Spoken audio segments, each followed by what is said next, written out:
అరే ఎప్పుడు వెళ్తున్నారా హైదరాబాద్కి? ఈసారి హైదరాబాద్ నుండి వచ్చేటప్పుడు అయితే నాకు ఉస్మానియా బిస్కెట్స్ తీసుకురావడం మర్చిపోవద్దు నాన్న. సరేనా? ఉంటాను మరి. ఈ పిల్ల నా బిడ్డ కంటే అందంగా ఉందా?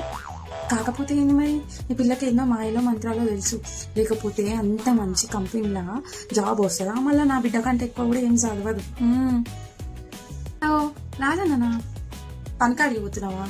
సరే అన్న పోయిరా.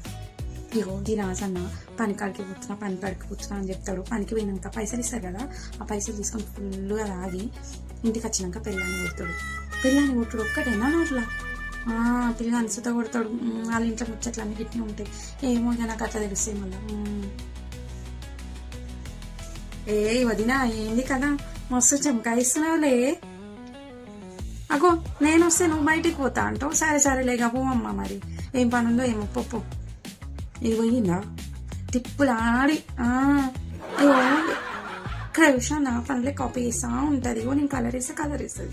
నేను చీర ఉంటుంది. మొన్న స్కూటీ కొన్నానని మళ్ళీ స్కూటీ కొన్నదిలా నన్ను విషయం కాపీ కొడుతుంది. ఎంత కాపీ కొడుతుంది నా లెక్కుంటే అది.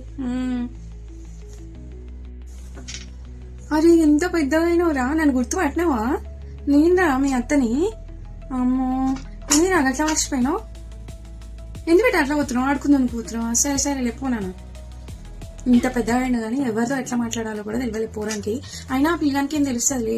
వాళ్ళ అమ్మ చెప్పాలి, ఈమె మీ అత్త అవుతుందని చెప్పాలి. పొరగా నాకన్నా ఆడుకుంటున్నాను తెలుసా. చిన్నప్పుడు ఇట్లుంటారు.